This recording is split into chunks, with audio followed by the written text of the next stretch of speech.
Hi guys, and welcome to the third last summary that we're going to use to cover Aristotle. And I have to say, when I used to teach Aristotle, the required texts were a lot shorter than this. But we are covering Aristotle at length in this course, which is fine. I hope you can see that it's a very systematic philosophy. And of course, the way that the theory is outlined is very different from the way that the theory was outlined when we looked at Gorgias. All right, so what are we trying to achieve this time? Well, really, we need to get through to the concept of the golden mean. It was kind of alluded to in the previous section.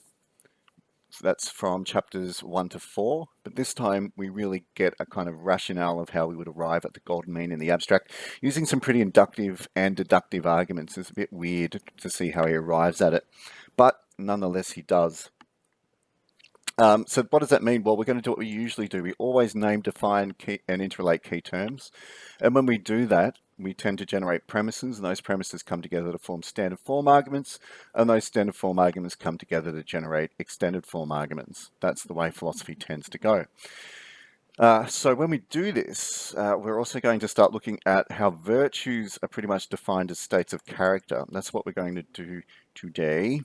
And then we're going to look at something really complex, but I could only word it properly using this kind of language, okay? So we're going to explore how Aristotle concluded that an intermediate point in a scale about degrees of behavior, which is called the golden mean, is where we identify virtue / virtuous behavior.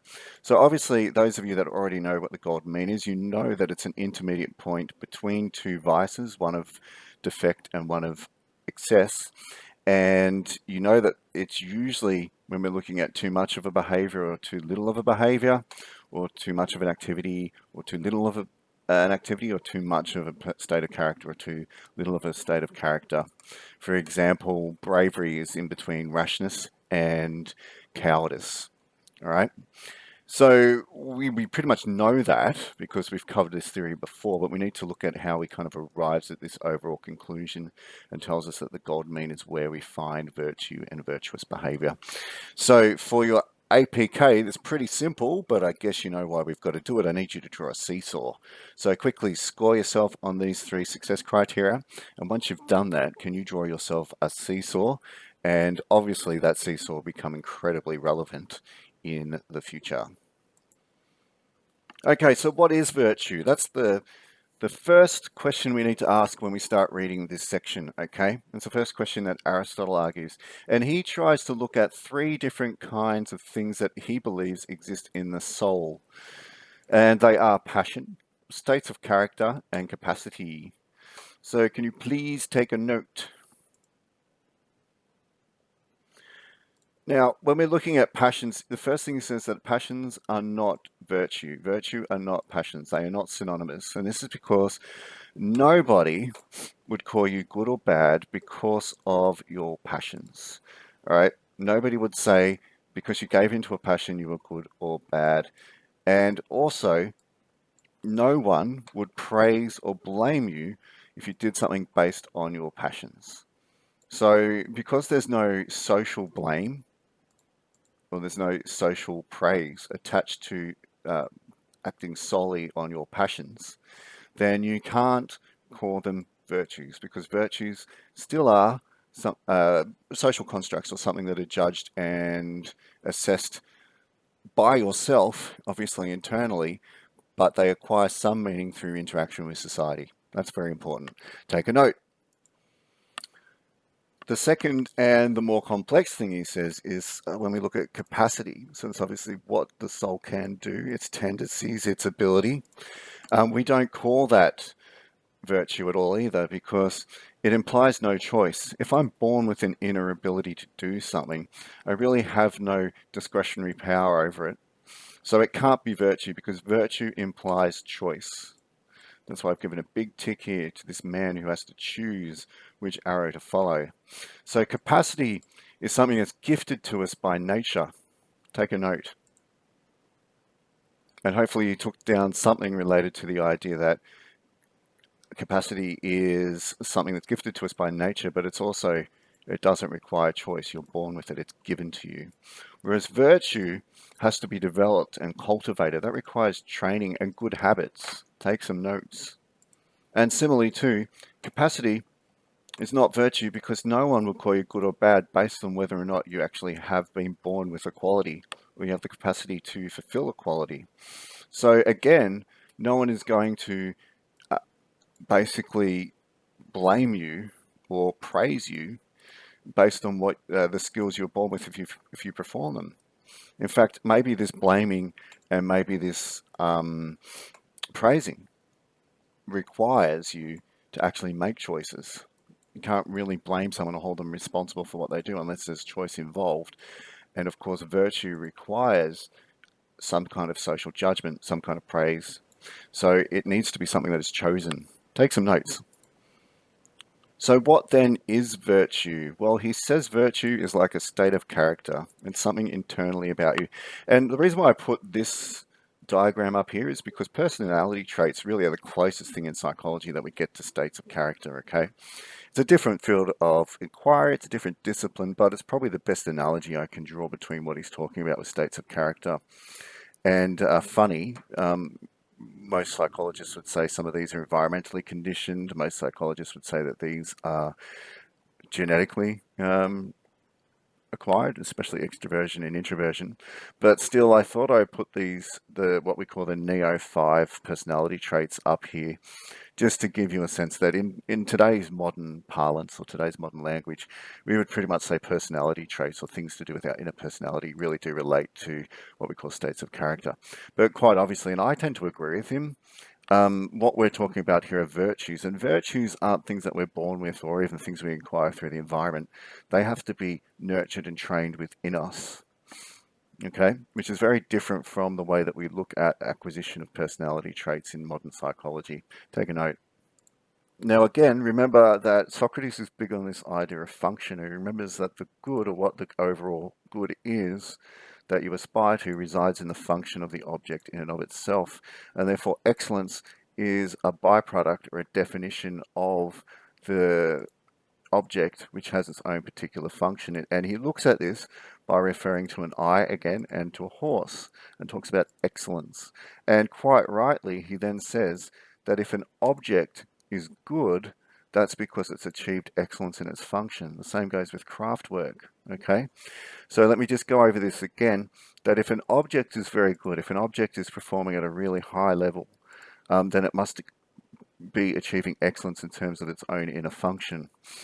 So therefore the object is good, it works well, it achieves good if it is good, all right? So you need to take a note. So obviously a horse that rides well is a good horse, or an eye that sees really well is a good eye. So we could then logically apply that this is true for states of character. And this is like a bit of a roundabout argument. It was a bit hard for me to get initially. But first of all, we just need to get into our minds that idea that within the function of the object resides the definition of what is the good or what is the excellence, okay? So when we apply that backwards, this is what we get, right? So if humans engage in excellence, which is what virtue is, right? Virtue is moral excellence or intellectual excellence. That's really easy to do if you have the states of character that allow you to do the actions that achieve the good of that object. So in our case, we as human beings have reason, and virtue is the application of reason to the way that we live our lives. Our internal states of character, once they've been developed, make it really easy to perform actions that are virtuous. They make it really easy to perform actions that are good. They make it really easy to perform actions that belong to our unique human function, which is reason, which therefore ends up being virtue. So it's kind of strange, as we perform the actions and we perform reason well, we then would perform virtue well, and therefore we would build these states of character, which are not really personality traits, they're different, but we'd build these states of character, and therefore it would be even easier for us to perform other actions that are good, that are virtuous, or that are the excellence of our human function, which is reason. Take a note. Now comes the complex bit. How do we find, or how do we reason what is the actual state of character, which we're now going to call virtue? How do we reason what it is? Okay, and this is where it gets a little bit abstract, but I hope you can take the journey with me. Obviously, we've got the seesaw that I tried to get you to draw for your APK. And we know when we look at the seesaw, we're going to have two edges where we have a vice of deficiency and a vice of excess. And in the midpoint here, that is where we find the virtue, or an explanation of what is virtuous behavior. All right. And a classic example, as always, is if we look at a sphere of action, which is, let's just say for the sake of simplicity, this is, we're going to call this not cowardice and recklessness, but we're going to call this confronting fear. Right. So imagine this line really is a scale, and it tells you about the degree of which you can confront fear. And if you're down here, you're at either a very negative point where you run away from fear, or you're at a 0 point where you just have no ability to confront fear. But for now, let's just make this simple and say that this is a negative number. This would be 0, and this would be 1. All right, or this would be positive. All right, and this can go on for infinity, and that can go on for infinity. All right, on the negative side and the positive side. And this 0 point is the ultimate intermediate point between the two vices. Okay, take some notes. Right, obviously, that means that the intermediate point is the perfect compromise between the two vices that would drive us absolutely crazy. So here we've got courage, and courage is when we don't completely run away from fear, but it's also when we don't recklessly or rashly run into it. It's where we use our brains and our discretion to confront reasonable fears, and we don't be crippled by cowardice, but we don't do stupid things when we're trying to face up to our fears. So let's just recap. What's really going on here is we have a scale. That scale indicates the degree of a particular behavior, which in this case, for being simple, is really about confronting our fears. You can have too much of confronting your fear, which makes you do stupid and reckless things. And Aristotle calls that rash behavior. And that is what we call a vice of excess, because it's too much. You can have way too little or even negative of it, which in this case is the vice of deficiency or defect, and in this case it's cowardice on this scale of ability to confront fear. And the perfect middle point is when you demonstrate courage, where you have some self-restraint and you can judge things naturally, and you also are able to face up to your fears. If you need to take another note, go for it. That's a very important concept to get right now, because we get into an abstract definition of how this was arrived at, okay? Take a note. Alrighty. So the starting point that enables Aristotle to reach this conclusion is he says, I want you to imagine a thing that can be infinitely divided.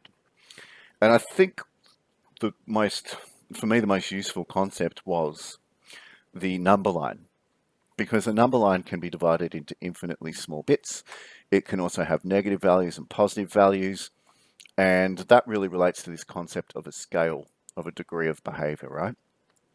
So let's think of the number line, but sometimes I had to kind of represent finite things, so things that could only exist in whole entities, like a pizza, or more importantly, this is going to sound strange, but a piece of pizza or a slice of pizza. Even though you might be arguing, well, hang on, that can be infinitely divided. When we say a piece of pizza or a slice of pizza, we're still talking about it in its unity, okay?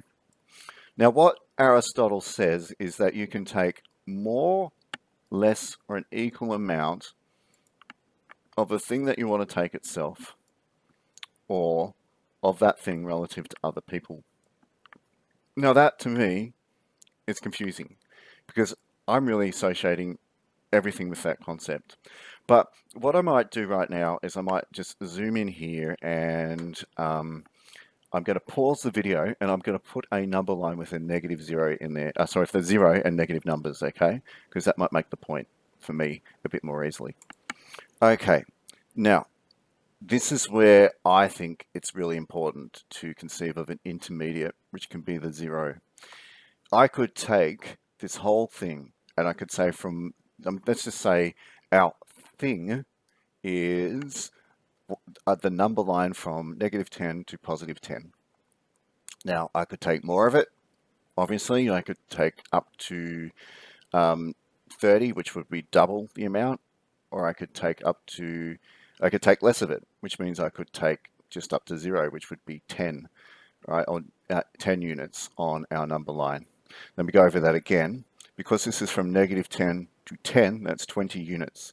If I want to take more of it, I can take, 1, 2, 3, 4, 5, 6, 7, 8, 9, 10, 11, 12, all the way up to 30, and that would be 40 units because of the 10 units here in the negative side, okay?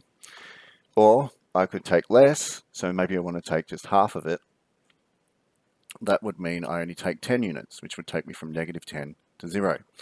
Or I could take equal amounts of this, which again would be 0 because I'd have one lot here of 10 and another lot here of units of 10. So take a note. Now, obviously, I was just talking about the thing in itself, which was basically a set of numbers which is 20 units long in length, even though it has negative numbers. Might seem confusing. This is basically me saying that because this starts from -10 and goes to 10, I'm going to consider it 20 units, but that includes negative numbers. All right. Sounds confusing, I know, but as long as you get the fact that of the thing itself, I can take more, I can take less, or I can take an equal amount and divide it up into equal amounts, then you're going to get it. All right, and what's more important is that I can do this with the thing itself, but I can also have more, less, or an equal amount when compared to other people or relative to us. And this is where he starts saying, well, if I look at this, I can now arrive at a conclusion where the intermediate point is is the golden mean of behavior. And obviously that means you divide equally the thing in itself, which in this case is the scale of behavior.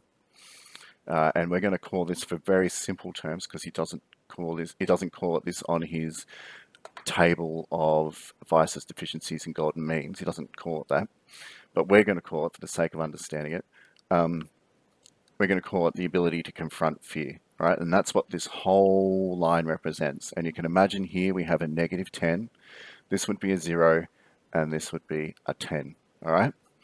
And what he says is that the intermediate point, the ideal point that we need to cover would be the midpoint that you achieve by dividing something equally, okay? Take a note.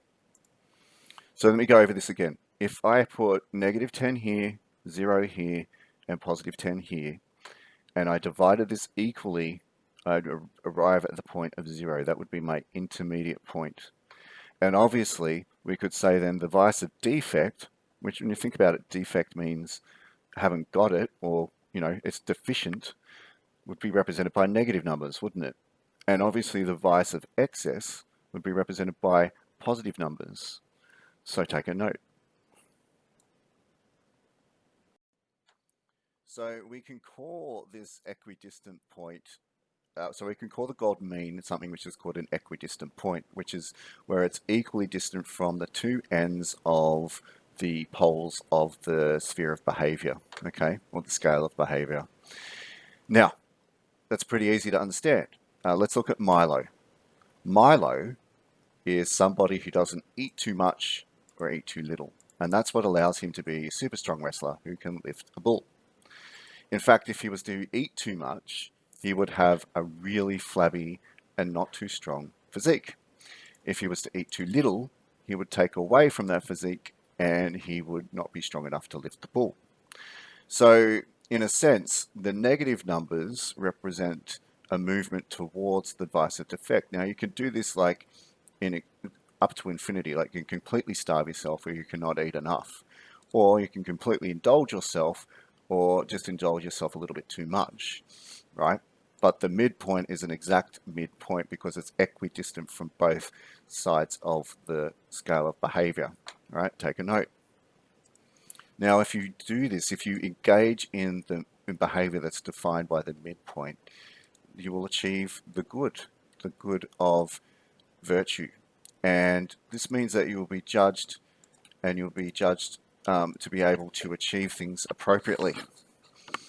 So if you engage in behavior that is overindulgent, that overdoes the particular behavior in question, like confronting fear or eating or whatever, then you're going to destroy that internal state of virtue. But you're also going to perform acts that are not virtuous, so you're not going to cultivate it as well.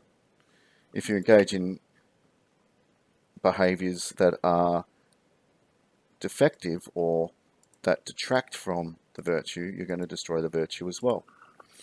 So the key is that if you can find out that equidistant point between many different scales, that's why we've got two scales here, and we've pointed out where the equidistant point is, then you're going to do something that will be done at the right time, with the right objects, the right people, in the right way, with the right motive. Can you take a note?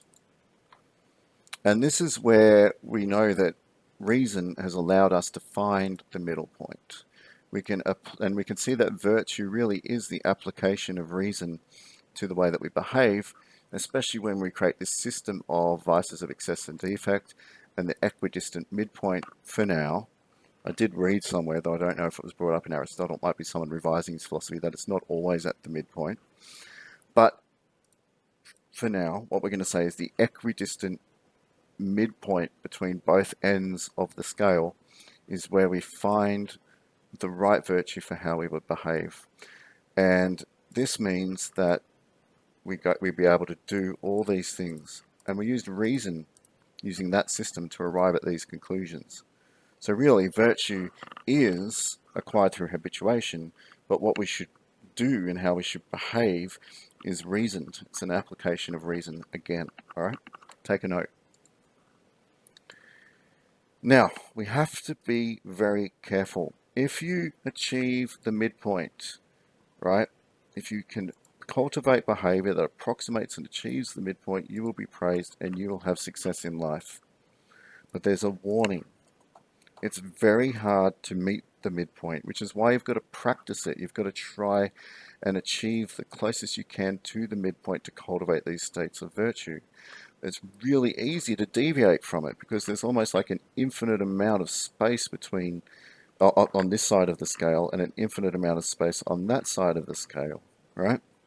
So in a sense, being able to destroy virtue can happen in many different ways, but you can only succeed and have success in one theoretical midpoint or one way. You should take a note. And you're saying, look, if you engage in passionate activity, if you just give into your passions, you're probably not going to be able to achieve the equidistant midpoint. You're just most likely going to be engaged in some kind of vice of defect or deficiency. And your actions and your passions, if they don't achieve that midpoint, you're going to engage in some kind of vice of deficiency, which will mean that you have to be very careful about how you reason or want to get to the midpoint. Take a note. Now, he then goes on to finish, as he usually would, and say that there are some types of behaviors that are actions or passions or activities that are just vices. They're not actually anything that you should consider doing, all right? And that would be acting in a shameful way, committing adultery here, jealousy, theft, or murder. All these behaviors are somehow vices of excess or vices of deficiency. And that actions in and of themselves don't make the scale. Some actions just are vices on another scale, okay? And that's really important to consider, and that's where he finishes. Alrighty, so let's go back and let's have a look. We did name and define and interrelate key terms. We looked at states of character, and we said here's how states of character are virtues.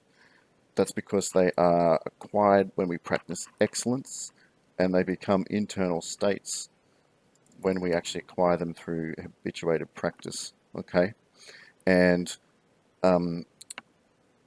it makes sense too, let me go through this, if the good of something resides in the function, and the function of the human being is the reason, and the application of reason to the way we live our lives is virtuous, then it's easy to see how having a state of character allows us to perform those virtuous actions and function at our highest level, therefore making us good, right? Because excellence is what good is, and excellence lives within the function that we have, which is unique. So therefore, because states of character allow us and enable us to achieve excellence, they are virtues, okay? And we did see pretty much how this intermediate point was arrived at abstractly, and how a scale about degrees of behavior was important, because we looked at how it can exist both positively and negatively, and we can have the zero intermediate point.